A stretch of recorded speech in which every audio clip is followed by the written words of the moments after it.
And once I used to think that a good product was having really nice miter joins and that sort of thing. But now I've learnt too that it's the experience for the client is there, but also what they don't see is probably more important sometimes than what they do see. Obviously, you know, a good fix out, good paint job, good architraves, that sort of stuff.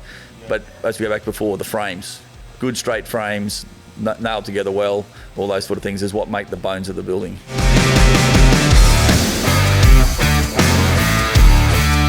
G'day guys, welcome back to another episode of Level Up. We are back in the shed this afternoon for another cracking episode of Level Up. Actually got an old timer with us today. He's been on a couple of times, so he knows all about it. But welcome back, Craig Stuart from Stuart Homes and Renovations. How are you, mate? I'm well, mate. Thanks for having us. So Craig and I have chats every now and then to solve the world's problems, and Craig's also a member of our Live Like Build community. Looking forward to next weekend, mate. That's going to be bloody I'm pumped awesome. about it, actually, mate. Yeah. Live Like Build's having a live event, so that's going to be absolutely off the charts. But basically today we're just going to have a chat about the industry and young people and knowledge. Education and knowledge, I think, mate, yeah.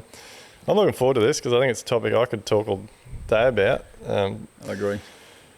And yeah, I think there's lots, like we've actually, over the last little while, we've had a couple of young guys come on and sort of voice their opinion and stuff, that how they've sort of found the industry and some issues they've had during their apprenticeship and that type of thing. So I think it's a topic that, doesn't get talked about enough. I also think that there's probably a lot of younger people that get into our industry with maybe different expectations of what they're getting themselves into. What a real carpenter is? Well, not just like we were talking about before, like not just carpentry, like across the board. Yep.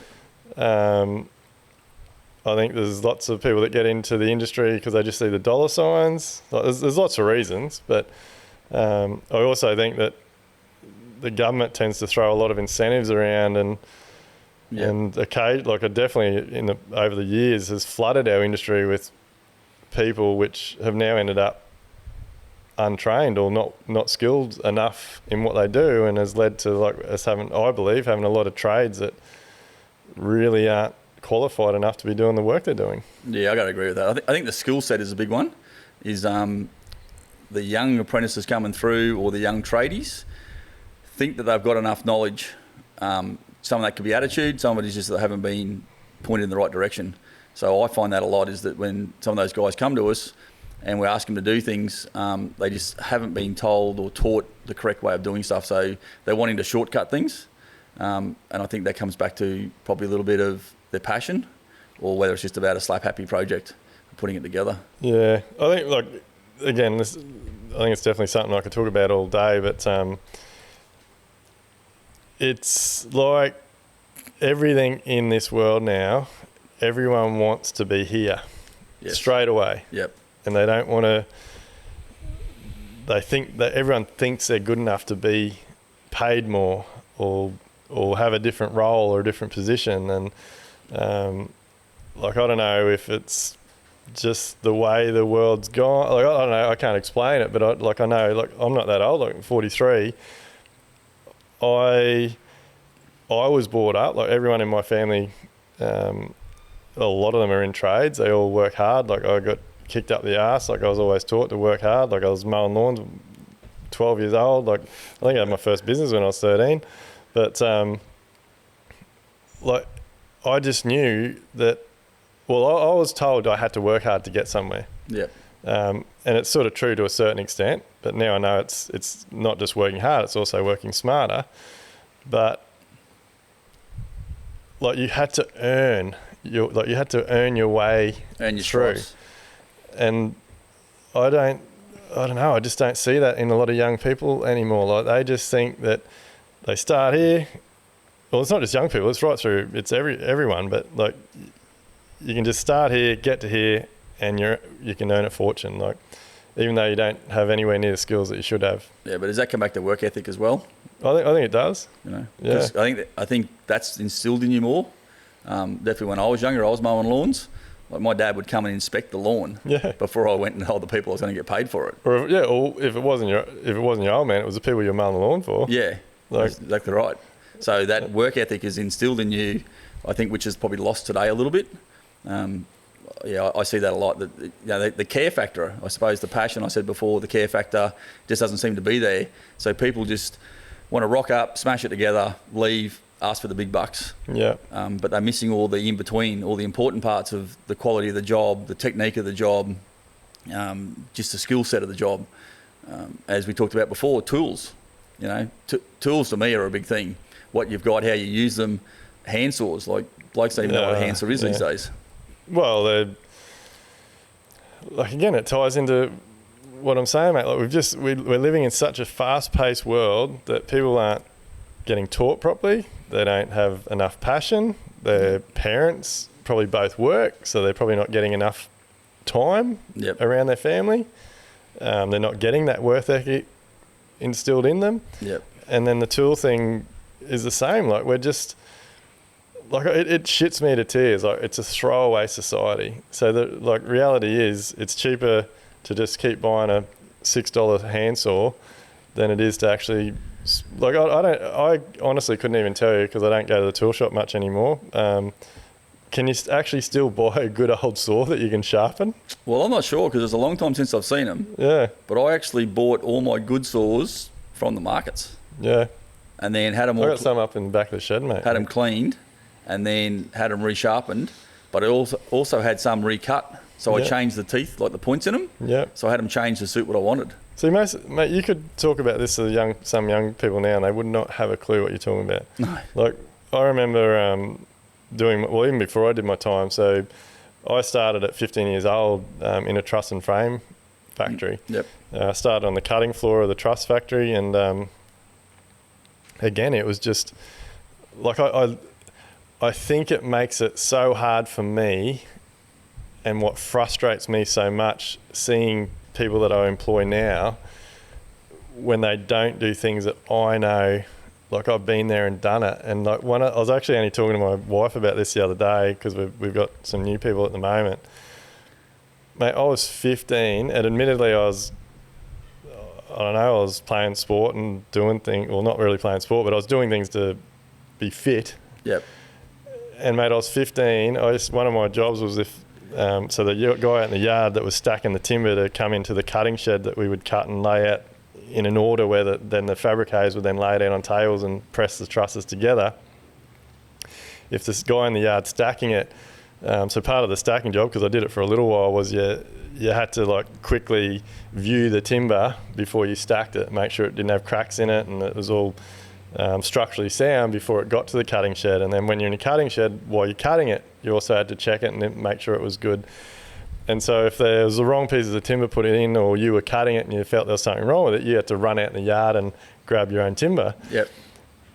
And mate, multiple times a day, like 15, I would be out in the timber yard grabbing 4 6-metre 90 by 35s, rolling them and throwing them up onto my shoulder and walking them 400 metres back to the cutting shed, throwing them on the saw bench, cutting them. And like I see young guys on site these days, and they're fucking carrying 1, sometimes 2 lengths of timber at a time. Yeah, 40 metres. And, well, not even that, like 10 metres from the stack to the saw bench. Yep. So, look, I do struggle. This is something I struggle with because I just think all the time, like, fuck me. Like, I've been there and done it. Why is it so hard for you? Yeah, I have the same thing. But just going back there for a sec, when you're saying you're picking up the 4 lengths of timber, picking them up and rolling them onto your shoulder, no one knows that anymore. Mm. Like the guys, when they were working with us and I tell them that, they're like, no, don't do all of that. They try and pick it up and struggle with it. But that simple technique of being together, if it's a big beam or something, picking up, flicking and rolling it back down makes it so much easier. Yeah. But these are the little techniques that are being lost. So you're becoming inefficient, you're not being good for your body and all those sort of things. And it's something that's simple like that. And it frustrates me too because I see those things the way we were taught. There's a system and a process and a technique and it works for a reason. Yeah. But you just see that's being lost. Well, mate, 4 wasn't even busting your balls. Like when the pressure was on and like there was months at that truss factory where it was So I can't even. That was what are we in now? So that was like 1998, 99. We must have been going through some sort of boom or something, because like they got a period where again I'm 15. Yeah. Like, so the other part of this is, and I'm not trying to spook or anything, but I just, like you said before, it's got to be instilled in you. Like, Yep. So the truss factory was at Brendale and we lived at Murrumba Downs. Mm-hmm. I couldn't tell you off the top of my head how many kilometres it was, but it was, at the time of the morning that I started, it was probably a 20-minute drive. Yep. I used to ride my BMX. Like, occasionally my old man would take me, and if I went with my old man, I'd have to be up at 4 odd o'clock because he owned a paint shop, and Yep. I'd have to go with him, help him get the signs out, set up the paint shop, and then I'd sort of sit around for half an hour, and then I'd ride my pushy from his paint shop to the truss place. Yep. And I'd sleep in, and there was no waiting for me or whatever. Like, Yep. if you slept in, you had to find your own way to Find your own work. way So, there. Yep. fuck, I'd be belting my ass off on the push bike trying to get to work on time, and then we went through this period where it was I can't even remember. Like, so I think the standard starting was 6:30, and standard knockoff I think was 3:30. But we went through this period where they would start another shift, and like, so at 3:30 when the clock went, and we used to, like, we had tickets. You had to like clock in and clock the out, bungee and clock. the big siren would go off and all that sort of shit. But they would start another shift, and we would work through, I think it was till like 8 or 8:30. And same deal, like most nights I'd have to ride home.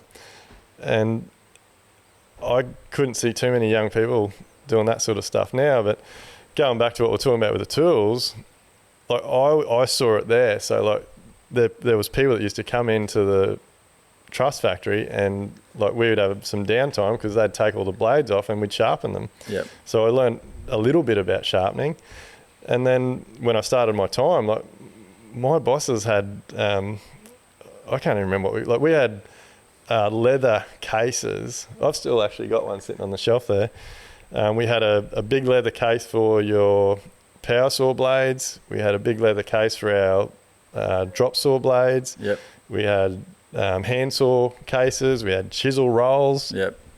And we had sharpening stones. Mm. And part of the job was always making sure things were sharp. And the guy would come in, I think his name was Kevy from Sharpen It, the old guy.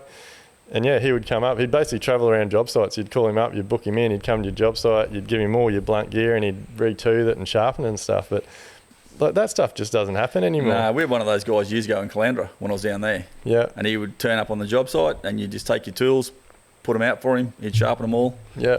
But I've always done all my own chisels, and I've taught all my guys how to sharpen chisels. Yeah. But I got a swing out grinder in the back of my trailer. It's all set up, oil stones and that sort of stuff, water stones. Yeah, we've got all that. The boys don't use mine anymore. A couple of my guys have got their own, but like even that sort of thing, like nothing shits me more when you have carpenters doing a fit out and you walk in and they're trying to chisel a striker plate in and they're using a half blunt chisel and they wonder why it's chipping the jam and blowing out. Like, Well, it goes back to the old saying, you're only as good as your tools. Yeah. You shouldn't blame your tools, but you're only as good as your tools. Yeah. And I've noticed over the years too, if you employ a new bloke and he turns up, look at his toolbox. Yeah. See what it looks like. Yeah. If everything's all just higgledy-piggledy, that's the type of work you're going to get. If he takes some pride and he's got it set out a little bit and things have got their right place. You know, I remember years ago I saw a guy open up his toolbox, dragged all his leads out. Here's all his chisels in the bottom of his metal toolbox, and he thinks he's going to cut in a striker plate with it. Yeah. You know, I've got all mine in rolls and that sort of stuff. And all. I've got 2 handsaw bags on top of my trailer that's got all my hand saws in it. I think it's really important. But even like we were constantly changing blades. Like if you were framing, you had a big chunky tooth blade and you had a framing blade. Yep. And then, so there was plenty of situations where you would be, maybe you were going back to a frame to do windows and soffits. So like we would have to start the day with our chunky blade and we'd install the bath and we'd still be putting some nogs in walls and stuff. And then once we got around to doing the soffits, like we would do all the framing with the chunky blade, but my boss would make us change the blade just to do the soffit beating. We would swap the blade to a fine tooth blade. Definitely. And same thing. Like then every time you start a fit out, every single time, like if you started a fit out and the boss didn't see you in the morning changing the blade and making sure you had the fit out blade on, holy shit, did I get my ass kicked. Yeah. But like, where's all this gone? Like, I guess it's us. Like, I guess we're employers. Like, we've got to pass this knowledge on, don't we? Yeah, 100%. But I think the volume builder scenario of the speed, you know, like I've got a couple of guys that work with us now, that's where they started their time. And they're really grateful for the knowledge that I try to give them and teach them and tell them why we do stuff. But the other day they were doing some stuff and I said, you better change that blade. And they said, why? I said, because all your mouldings are starting to fur up. I'll get a couple more cuts out of it. I was like, no, just change it, put another one in. We'll just get it sharpened. Yeah. But yeah, I think it comes back to us, but it also comes back to where they learned initially. If people aren't got enough care factor in it. But the other one I noticed too is, you talked about timbers before, if the timbers weren't right for your trusses. We're doing some blocking in between some bearers and joists and that sort of stuff, and we're using some 140x30. And I went through and I face marked it, and I face marked the edge. Oh, mate, yeah. And one of my guys was like, what are you doing? And I'm like, this is the two faces I want you to use. Whereas they just pick it up and cut it. Yeah. And I'm like, oh, what about that mark in it? If you hadn't flipped it over, it would have been okay. Yeah. But just those simple things of, you know, I think it's my responsibility to educate my guys on that sort of stuff, but also explain to them why. Not just tell them that's what to do, but tell them why we do it. And I think, you know, if you've got guys that are interested or keen to learn, goes a long way, because the more I can tell them, the better they are, the more benefit they are to me, the less I have to hold their hand down the track. Yeah, the why is definitely a massive one. That before we jump into that, like while you're sitting there talking about face marking, I'm just thinking to myself, fuck me, I need to do a training session with my guys and run them through that. Like a couple of our more experienced guys do that, but yeah, the young guys would not have a clue about that, and probably I would assume possibly a lot of people listening to this podcast don't know about that. Like again, everything. So when we we got a lot done when I was an apprentice. Like my boss, old Des, was at the time, I actually got to a point where I just got such bad depression and anxiety that I finished with him. Yeah. Because I was worked like a dog every single day, and I was yelled at, I was like pushed, and at the time it really affected me. And I just think back all the time now, like I've tried to reach out to him in the last few years, actually. I'm not even sure if he's still alive, but I am so grateful for how he treated me, because I just would not be the tradesman I am today or the builder I am today without him doing what he did. Yeah. And look, it wasn't that he was abusing me. It was, I get it now. Like I'm an employer now. Like I get it. Like every second that he stood still was costing him money. That's right. Yeah. So, and like one thing I just mentioned in the last couple of days to one of the young guys we're giving a trial at the moment, I said to him, mate, like when I was younger, when I was mowing lawns, when I was starting all my little businesses, and then as I got jobs and I started my apprenticeship, and even now as an employer, with multiple businesses that has clients, my aim was always to impress. Whatever I am told to do or given to do, I want the person that has engaged me to do that or told me to do that to come back and go, holy fuck, like you've done a great job and you've smashed it. You've got it out quicker than I thought you would. Yeah. Like one thing that blows my mind that I see with a lot of younger people these days is I really struggle to figure out, and I would love for someone to give me an answer. If someone's given a task, wouldn't you get the shits if someone like myself or my lead chippie or my supervisor is constantly coming back and going, what are you doing? Like, why aren't you finished yet? Like, wouldn't you think you'd move a bit quicker or get a bit more motivated or ask some questions if maybe you don't know? Like, I don't know. What do you reckon? Yeah, well, I agree with you there, but I think too, does it come back to how they're raised and what's instilled in them? So is there a priority? Is there a care factor? Like you and I were brought up that we had to get something done and have it done in a certain time, otherwise there was consequences. Well, is there still consequences today? Mate, I think they should bring back the cane. That's my view. Like 100%. I don't give a fuck if people agree with me or not. Like, I firmly believe that there is no discipline. Like, look, whether you get the cane or not, but there has to be discipline, doesn't there? Well, there was boundaries. Yeah. That was the difference. Well, like you said, there was consequences. Yeah. Like, whether it was your mum or dad giving you the strap when you got home because you were home after dark, or you got locked in your room because, I don't know, you didn't eat your veggies. Like, everything had an outcome. That's or a consequence. And even, at school, like, if you had a fight, if you didn't do your homework, like, everything had a consequence. Well, there was boundaries, and that's where there's not today. Yeah. I think that's a big thing. So the younger generation coming through don't respect the boundaries. So, you know, the simple things of, I suppose, being polite, using manners, having respect, it goes a long way. So you can see the difference in the generations between myself, I'm a bit older than you, and then, you know, the 30s down to the late teens. You can see where it's totally different altogether. So that's sort of, having those boundaries, I think, makes a big difference there as well. Understanding that there's a boundary where you might be a bit rebellious, but you don't push past that. Yeah. Where now they just they don't care. I suppose the care factor comes back into that. But there's no boundaries. Like, I don't know, I think there's a lot of goody two-shoes that, I don't know, it's like the squeaky wheel always gets the oil, mate, isn't it? Always. So there's a lot of goody two-shoes out there that push for these rule changes and these things. And look, I'm not for smacking kids or giving people the strap or any of that sort of stuff. And, like, I believe we're bringing our girls up really well, and we set boundaries. Like, there's consequences. Like, they get their iPads taken off them for a month, or they might miss out on seeing their friends on the weekend. Like, it's not like the consequences I had. It's a bit different what we had, but there's still a boundary. There's still the consequences. Yeah. So if they don't do something, and that's where I think, you know, you get these young apprentices coming through. Well, they don't understand that. Yeah. So they don't see, like you said, you know, you can see with your boss why you pushed you so hard. You can see that now, and you can always see it later. But the young kids coming through as apprentices, they just think it's their right to be there, and just because they're there for 40 hours, that they should be getting the big bucks. Yeah, you know. But it flows right through, doesn't it? Like, even look at all the youth crime and that now. Like, they just know that they're under whatever it is, 17, 18. They'll just get a slap on their wrist. See you later. Yeah. They'll do it again tomorrow night. Like, it's hard. So, like, what do you do with your team? Like, how do you deal with this sort of stuff?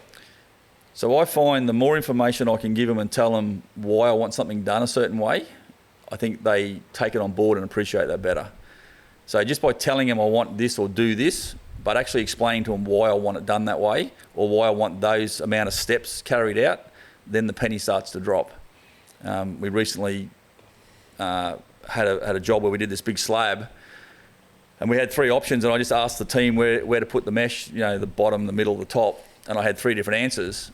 But I asked them why they told me that, but no one could actually tell me why they told me that answer. So they just picked something. I said to one of the guys, look, you've done a fair bit of steel work. Why did you decide to go with that? And he goes, well, I don't know. I said, but you've done a lot of steel work. He said, yeah, but I just do what I'm told. So no one had ever taken him the time to explain to him why we wanted it, you know, what size chairs to use or whatever. When I explained it to him, you could just see the light bulb come on, and he's like, oh, well, that makes sense. It's a two-way street, man, isn't it? Like, I put a lot of time and effort into my team now, and there's things that still frustrate me. But one thing I think about consciously all the time now, like, okay, well, it's fair enough that they've never been shown, or I can't just blame them because they've never asked me the question.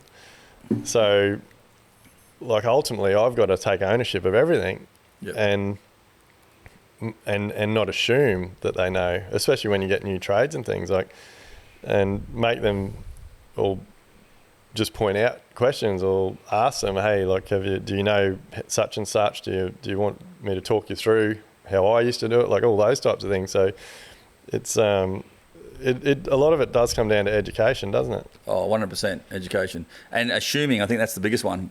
I think because we know how to do it, we just assume they know how to do it. So, yeah, I think that's definitely a big one. So education, maybe 5 or 10 minutes spent talking to them, explaining to them how it should be done and why you'd like it done like that can save a lot of time down the track. Yeah, because I think this flows through to why there's so many issues in our industry now. Like, I know when we go into renovations, like even some houses that aren't that old, and again, I don't know, it's just me. Like, I'm a perfectionist. I like to overdo things. I like to make sure our clients are getting more than what they expect. But like, you strip a wall in a renovation and there's a jack stud missing, or they haven't put a jack in and they've just bat and screwed the back of it, or and I do struggle with this one because like there should have been an engineer's inspection. So like on a frame, someone should have inspected it. Yep. So that person hasn't done their job correctly either. And then like the end of the job, it's got to be certified. So like as a certifier checked things out, like I think there's a lot of scenarios these days where people just again assume that someone else is going to check it and tell them whether it's right or wrong, instead of just doing their own research and making sure that what they're doing is correct. Do you reckon? Yeah, I agree with you totally. But I also think it comes to a thing that I call dumbing down, where people are, like say, apprentices are coming through. Now, whether they're not listening properly or they're not being taught properly, but because people are under the pump to get everything done, so, you know, might be volume builder or whatever, but subcontractor, he's got an apprentice and he realised he's short quoted it, hasn't got the amount of time allocated, he's not getting paid enough. So he's just pushing it through with a she'll be right attitude sort of thing. So that apprentice, no matter how good he is, only knows what he knows. So he hasn't been taught that jack stud had to go in or where your rods are supposed to be and all these sort of things. So he's just doing what he's taught. And then he goes full circle down the track when he's got someone working for him, and then he has to, you know, speed things up a little bit. So he might think that just because the bubbles between the lines, you know, she'll be right, mate, attitude. So you're 2 or 3 apprentices down the track and they only know what they know. So they're getting dumber. Yeah. But also carpenters aren't doing as much in a job. Like your guys do, my guys do.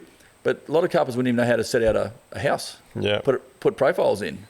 Mate, how many builders these days, like a company comes in, scrapes the grass off, does the site cut. The surveyor comes in, puts little pins in the ground, and the concreters pull lines over the pins, set the slab up. The chippies come in and they don't even square shit up. They just follow the slab. Follow the slab. Well, we had a 45-minute talk the other day at work with a whiteboard, and I was showing the guys how to put a brick base in on a slab. Yeah. And they didn't have a clue what I was talking about. And one of the guys has done a lot of new homes. Yeah. And he did not even know what a brick base was, how to do it, how to put a knockoff course on. And that's fine because he's never seen it.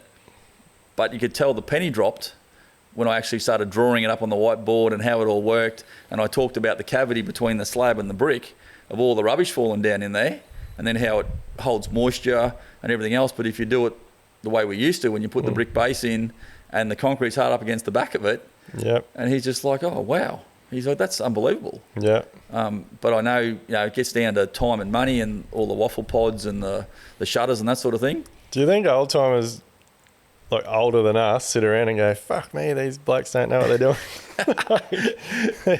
Yeah, I think they probably do. Because you think about what they used to do, like everything done by hand, and like they actually used to grade their timber themselves and all that type of thing. Like, do you think they look at us and go, oh shit, their shit just all turns up in a pack and they just nail it all together? Well, they probably do, but I think there's been a lot more lost between us and now from us and then. Yeah.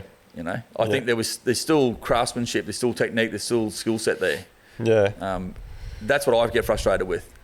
Is my guys are passionate, they want to have a go, but they just haven't been told the finer details. And I find that with, you know, talking to other tradies and other guys, like we're currently looking for another bloke at the moment, and the few guys I've spoken to, there's just so much that they miss. They think they know it. Yeah. You know, if they're keen to learn, that's all well and good, and I explain that to the guys. But you know, we had a guy late last year worked for us for 2 weeks. He was 6 months out of his apprenticeship and decided to tell me that he'd been taught by the best because I asked him to arras architraves. Yeah. Yeah. Tell us about that, because this is something that shits me to tears. You Yeah, can't even. Sorry to cut you off, mate, but like, last year, like, we refurbed the inside of our house, and so I did all the fit out to one area of it myself. So over 2 weekends, got stuck into it, and I'm down in the shed and I'm going through all my old boxes and everything, trying to find my little arras planer. Yep. And I couldn't find it. So I've gone down to Total Tools and I've gone to Sydney Tools. You can't fucking buy one. No. And like, if you do, you've got to order it in. Yep. Because no one uses them. That's right. Because they send all this pre-prime shit out. Yeah. Like, tell the people what we're talking about, because... Okay, so to me, it's a no-brainer. So when you're doing any type of finished timber, architraves, things like that, you got a sharp corner. So it comes out and it's square dressed, DAR, dressed all round, mould or whatever it is, and you've got the sharp corner. And this guy, he was doing some architraves on this big reno we were doing, and I dropped back and said to him, "You haven't arrased it." And he's like, "What do you mean?" I said, "We haven't arrased the corner." And he's like, "That's what we always do." And so I got talking to him and asked him, and he'd worked in a few different places throughout his apprenticeship. And he was just like, "No, you don't need to do it." So then I got the rest of the team together and talked to them about it and asked them if they knew why I wanted it arrased. And one of them said, "Oh, it's just to take the corner off so no one hurts himself." And I said, "Well, that's part of it. It also helps prevent bruising." I said, "But the biggest part of it is paint can't stick to a square corner." Gives you a lot better finish on your painting. Yeah, your paint will roll around, less chance of chipping.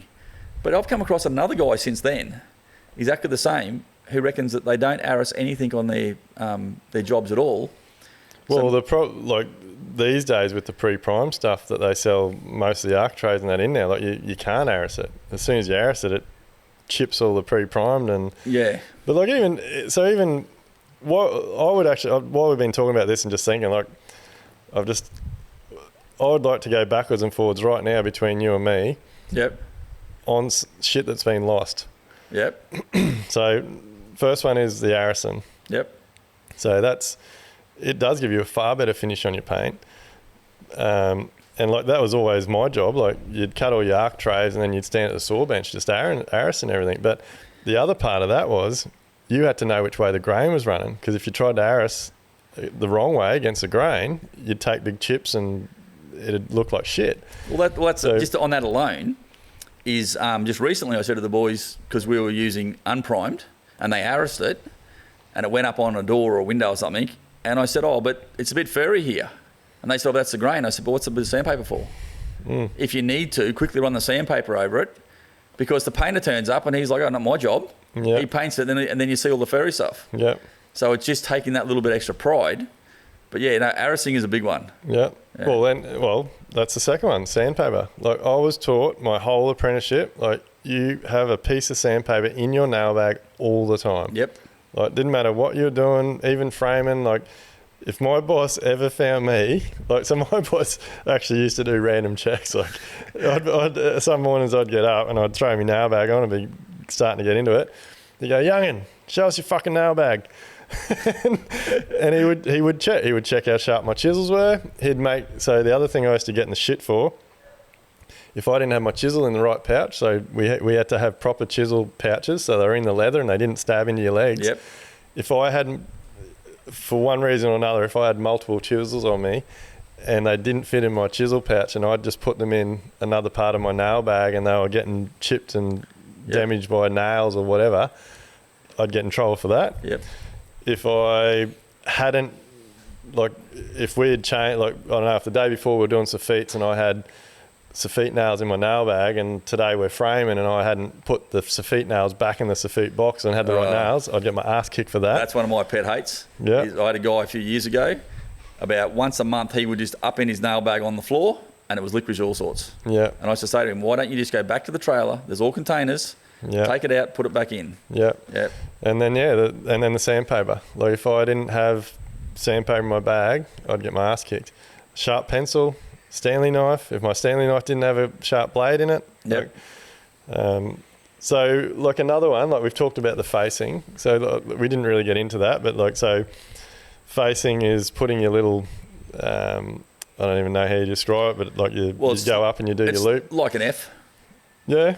Yep. It's a bit like a running riding F, you know, starts, loops up and drops down. Yep. And then as you come over the edge, you do the V off it. Yep. So you've got a face edge, a face, and then a corner. Yep. Yeah. And so that was, and you might have other ideas and things you use it for, but like we had to have that on everything.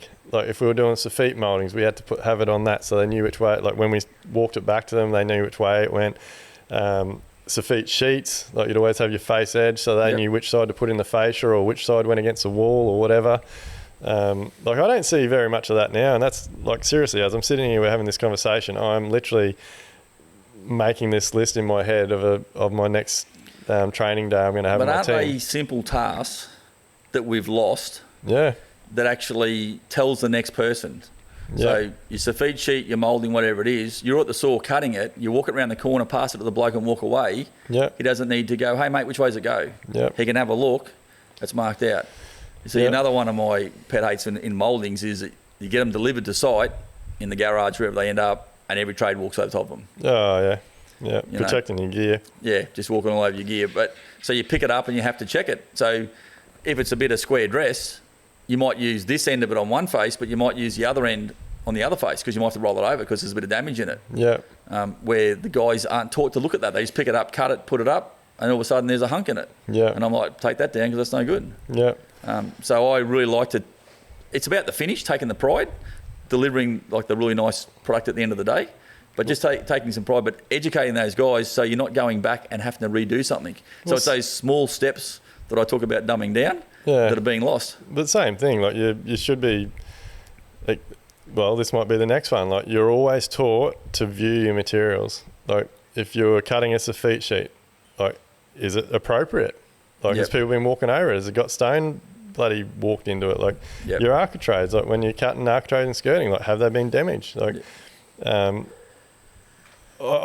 Camille gives me shit all the time about like we haven't done it for a while. Like over the years when we've done our own developments and things, like occasionally we've gone to some display homes and had to walk through and like I refuse to even do it anymore. But like we bought some land where we've split the land and we've put some cheap houses on it and stuff, whatever. But so we've gone and had a look through some display homes, and like you walk through display homes and you'll see an architrave that has clearly been stacked in the garage, it's rained, it's got muddy, and every 500 trades have walked over the top of it, and it's got all these stone imprints in it, and it's someone's picked it up, cut it, fucking nailed it on, the painter's come in, slapped the paint over the top of it. Like that's just shit. Yeah, definitely. Like, another one is squaring your studs. Yeah. Do you come across that where they pick them up and just cut them to length? Yep. I'm probably old school, but you dock every end. You dock it off, measure it, cut it again. Yeah. And even if it is square, it could be a bit rough or jagged. See, I treat my frame like my fix out. Yeah. So if we've got a skew nail hanging out, knock it out, fix it up. Yeah. If you got all your noggins or you got a skew nails in, we punch all our nails. And I find that the guys struggle with that initially. But as I say to them is, at some point in time, the client's going to come through, the plumber, the electrician, whoever does rough-ins, and the better your frame looks, the more chance there is of recommending you for another job. Yeah. If you've got wild frames and, noggins with 10 mil gaps in them and everything else, even your nails. So this is turning into an educational session, mate, for builders and traders and homeowners. But I think it's good because, all these... One of my biggest things, and I'm pretty proud of my team for it, is I don't give a fuck if it's got a wall lining on it, if the concrete's going to cover it, if the cladding's going to cover it. Like, I don't care. Like, you need to make everything look as if it's letting left exposed. Yeah, I agree totally. And I'm the same. Like you said, like, so again, I keep going back to how I was taught and trained because I want to give people an indication of, like, I guess what I went through, you went through. Well, I think you and I were taught very similar. Some of my, like a lot of my guys in my team, like, so I think it has gotten better because it's 20 odd years ago or more. 24 years ago since I started my apprenticeship. But well, I won't tell you mine then, because I worked it out the other day. It's nearly 40. But like the timber would turn up to site, and it was out in one way or another. Like it could have been across the 90 mil direction, or it could have actually been across the 35 mil way. And so yeah, we had to dock everything. So I think this can be the next little thing, but like, so one of our things was, and I talk to my team about it all the time, like it's also about efficiencies. Like I don't think we teach efficiencies to people anymore. No, we so don't. Like for when you're framing, for example, like the whole idea was like, if it was a new job, you'd always get the truck to put the framing as close to the slab as you could. Ideally it was near the garage because that's the biggest space. And then you would set your saw benches up in the garage slab, and you would dock all your studs. Yep. So, and again, my first boss, Des, as a carpentry apprentice, I would love to catch up with him because, so he would study the plans, and like he just knew, like, so we would turn up to start a frame.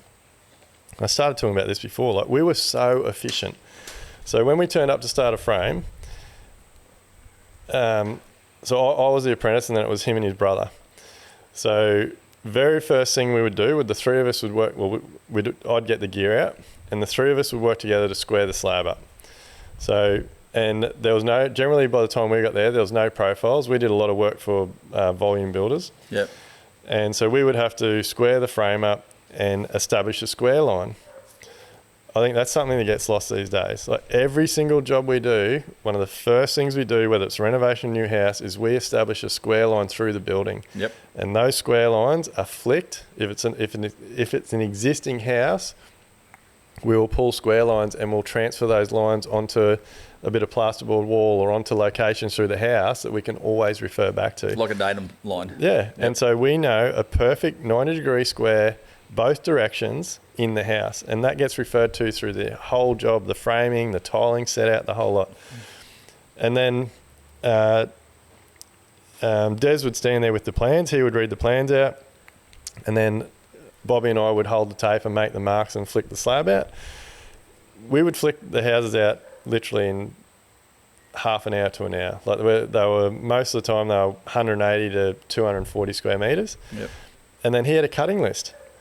So he would look at the plans before we started, and so my job was to get stuck into the cutting. So he would have a full sheet. It would have the length of the studs, how many studs I had to cut. It would have all the jacks. It would have all the heads. It would have all their lengths, because he would just work them out. Like if it's a 1800 window, we always put extra jacks. So we would always put 2 studs either side. Yep. So it'd be 1800 plus your 70 mil each side plus your 30 mil clearance. So he would have all the studs, how many, all the heads, what lengths, all the jacks, all the overs, all the sills, and I would just start cutting. Yep. And then so my job was to go around and place it. So I would have to, like, he would tell me, "Young'un, they go there, fucking they go over there." Like, so I was called Young'un. It was screamed out all day, every day. Yeah. And around the outside of the front of the slab, I would have to put piles of studs.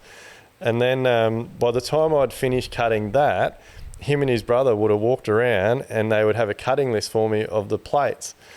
And so our plates were like, we would cut 2 at a time. They were nailed together. Yep.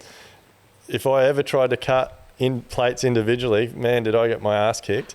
And then same deal, like we would cut them. I would have to leave the nail in them. I'd have to take them, and then I'd have to lay them where they go. Him and his brother would start marking them out.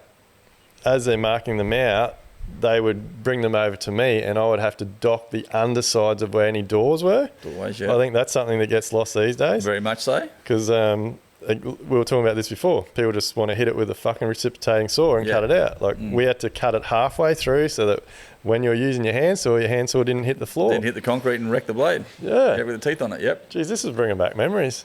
So there's already lots of little steps and processes there that you've talked about, that there's probably guys in their 30s that don't even know what you're talking about. Yeah. They've been in their trade since they're an apprentice. Yep. And they just run around like headless chooks. Yeah. So there was a system and a process, which made efficiency. Someone had a cutting list, which actually came to my head was a story stick. Well, that's what we used to call it, storybooks. And the storybook would be a piece of timber, an off-cut acephate sheet, a piece of cardboard. Like, Yeah. So we did our shop jobs we were doing last year. There was quite a few steps across the front, different height shop fronts, but it was all cladded. We had to start at the bottom, but we had to start on the highest part of the shop front and obviously go all the way up and end up at the bottom at the lowest point. But we had to make sure that the cladding carried all the way through. Yep. So I made a story stick. Yep. And my boys were like, what are you doing? And I literally got a length of timber and made it long enough, started at the bottom, marked out all my boards, Yep. put it on the wall, marked it out. Then I lasered a line through, went down further, put my story stick back onto the laser line so that I could see, whether it dropped down enough and where it all landed, because I didn't want the joins in my cladding to be like right on the top of the window, or it might work this window or not that window, shop front and all these sort of things. So I made this story stick before we even started putting any boards on the wall. Yep. Had it all marked out, and then we transferred those marks onto the stops. Yep. And then we pulled lines through. So for anyone that's listening that doesn't know what a story rod or a story stick is, so again, my boss had 3 of them in the truck. Yep. One had all bricks marked out because we did a lot of cavity brick homes. So it would have sill bricks. It had sill bricks marked out on it. It had your normal bricks marked out on it. Then he had another one for weatherboard. So it would have just all the joints. So basically a story stick or a story rod is just all your standard markings. But I guarantee you, this is another pet hate of mine. And if anyone listening does this the way that I'm about to explain, you need your fucking ass kicked. I can't stand it. When, again, we see this when we do renovations, and you're doing an extension or whatever, and you're patching into chamfer board or weatherboard. Yep. Nothing fucking shits me more when we start to set our weatherboards out, generally with some sort of story stick. Yeah. And we, like, you're sitting there scratching your head, like, how come this weatherboard's not lining up with that weatherboard there? And then you get out your laser and you start checking things. They've just put these weatherboards from this starting point, go around the corner, these weatherboards from this. Like, you get to corners and nothing lines up. They don't line up, yeah. Like, if you're putting weatherboards or chamfer boards on a house, you should have the same horizontal lines around the entire house. I agree. Do you agree? 100%. Yeah.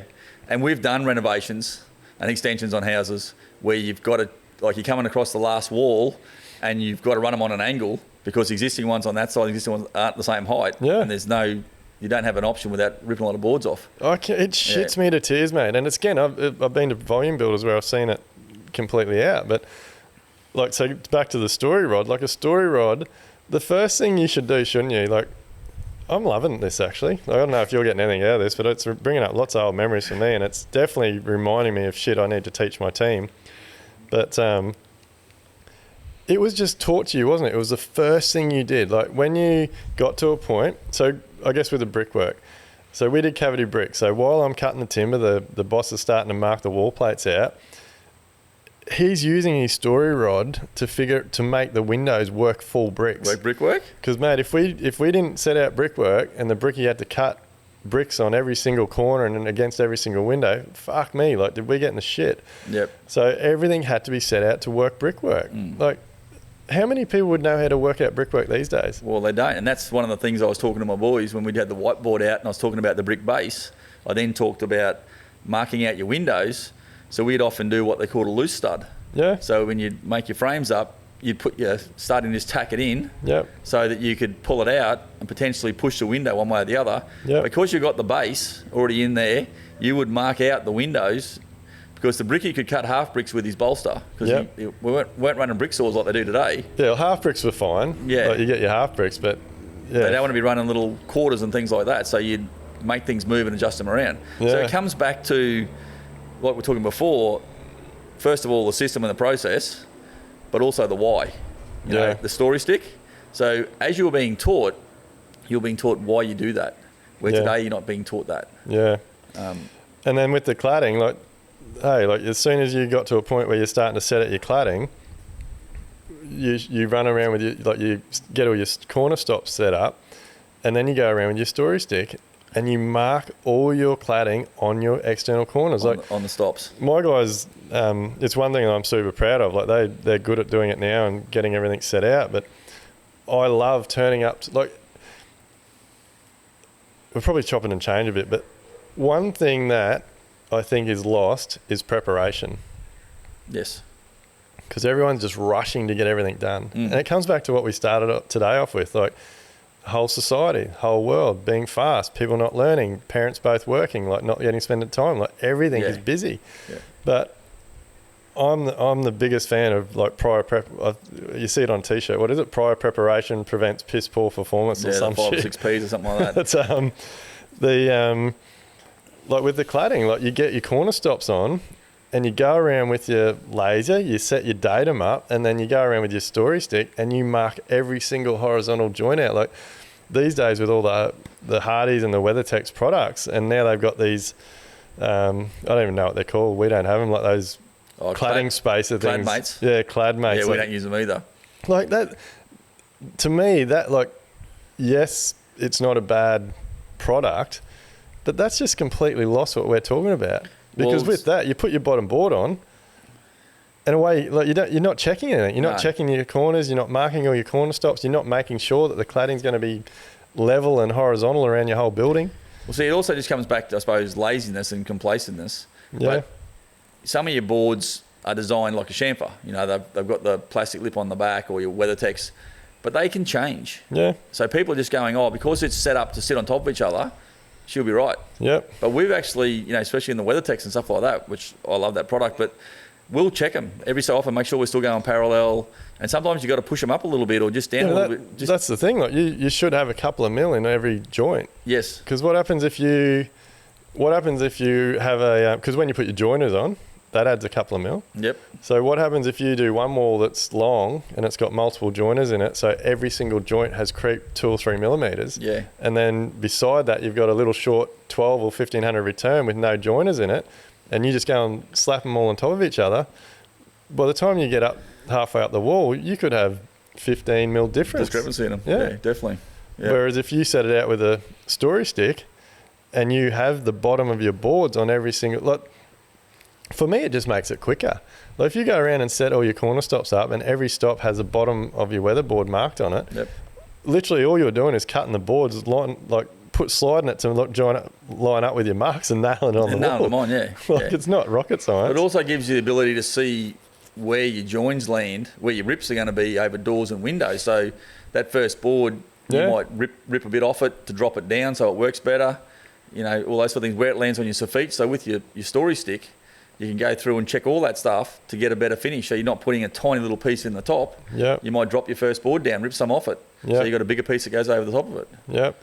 Mate, we are killing it. We're letting out a lot of trade secrets here today. But what is something else? Like, what is something else that's lost these days? Like, I think there's hundreds of them, but like all these little things we're talking about are, like, I really hope there's people listening to this podcast that are going to go, holy shit, like that. Yeah, I'm gonna do that. I'm gonna teach myself about that. I'm gonna introduce that to my team. Like, I hope, like, one thing that shits me to tears is all these younger blokes around that have set up these carpentry companies. They got 20, 30, 40 carpenters working for them, and they race around all the volume builders and the unit developers, and they just smash shit up. Yeah. Throw the frames up, smash all the cladding on. Like, they're not doing all these little things. No, they're not, are they? And like, what do you think that is? Like, they haven't got enough money in the job. Developers aren't paying them enough. Well, I think they're not taught. Both those, and they're probably not taught enough. So they're not taught the finer details. You know, I sort of look at a few less jobs that do them better. Yeah.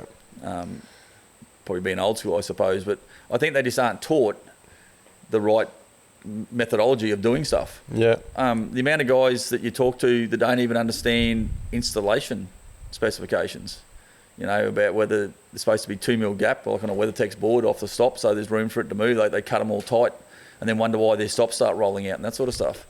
You know, it comes back to the education part of it. Yeah. Mate, what about backing your doors off? Oh, that's a good one. Most guys don't even know what that even is. Do you want to tell us what it is? Yeah, so it's when you take the hinge side of your door and you plane a chamfer across it. Now for me, so if it's an internal door that's like masonite both sides, ready coat, we don't touch that edge, that masonite edge. So if you start touching that edge, the door becomes narrower. So you're just going from the inside edge of the lining and go about 3 mil across your door.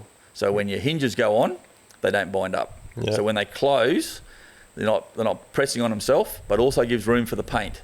And this is another one, is people don't allow enough for the paint. Yeah. Because you've got 3 coats of paint on the edge of the door, 3 coats of paint on your jamb.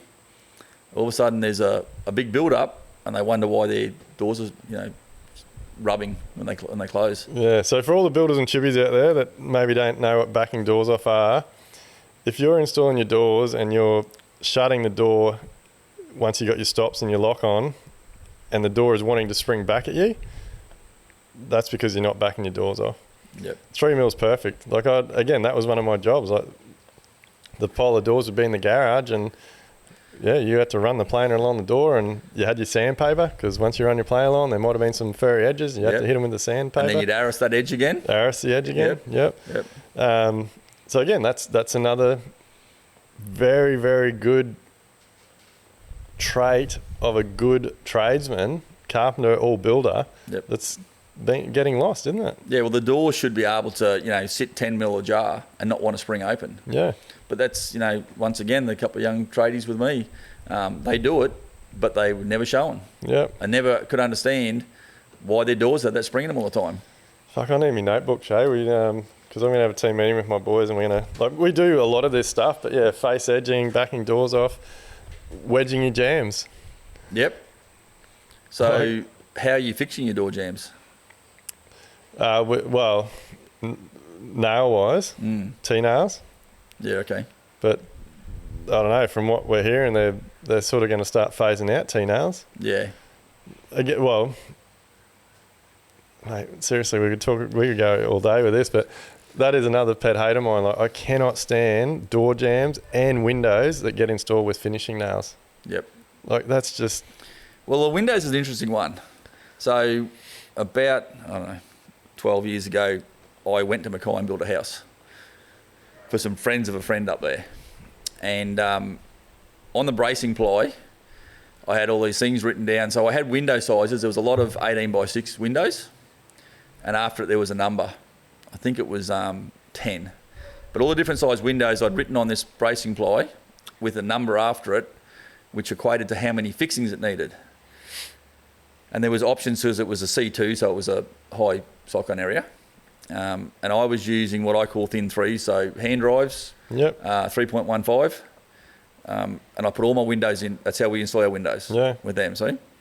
And I had all these numbers, and the brickie said to me, what are all these things you got written on here? And I said, well, every window needs that many fixings to suit this category here. So I think the 18 by 6s had like 10 nails. And he's like, what do you mean? And I said, well, to suit category 2 wind cyclone, I need to have that many windows to make sure it's going to stay there. And not far from there was an estate. And he said, on the way home this afternoon, he said, call in to one of these other builders and have a look at what they did. So we went in, and same size windows, one window had 3 finish nails, and it was architrave off. Yeah. Mate, most builders are putting, or chippies, are putting window, like the average window in with 4 to 6 finishing nails. Yep. Like, that's, like, the code doesn't even allow for finishing nails anymore. So there's Windows Association Australia. You can actually look it up. There's all different tables in there. You can look at what area you're in, what category you're in, and then what type of fixing, whether you want to nail it, screw it, whatever you want to do, and it will tell you what size and how many you've got to have. Yeah. So we do, for us, everything's done with what I call thin threes. So you pack the bottom of your window, you put it in, and we put a nail in the bottom. Yeah. One nail on the bottom on both sides. So it's into height, flush with the plasterboard inside, wherever you want to put it. And then we'll go to the top and put a packer in, and then put one nail in that. Plumb it up. Yep, plumb it up. So everything. Do the same on the other side. And then I put the sash back in the window, because sometimes your windows are out of square. But just because it's dead plumb, when you put the sash in, it may not be parallel when it closes. So we'll tweak it a little bit. But even where the packers go, you're supposed to pack the bottom corners, the top corners. Yep. No packers over the top, but we'll put a nail in the top, so if the frame wants to move, it can move. Yep. But then we'll go back and double nail and then straighten it with our thin threes. Yep. And then punch them home. Yeah, we pack and screw all of our windows. Yep. So pretty much exactly what you just said, but we solid pack the Yep. window and we screw it. So we tack it in with finishing nails. Yep. Or T-nails. I think T-nails are fantastic. But even just things like that, like so many young people and are in such a hurry, and this is all trades, that they're not using the right tool for the job. They're not using the right fixing for the job.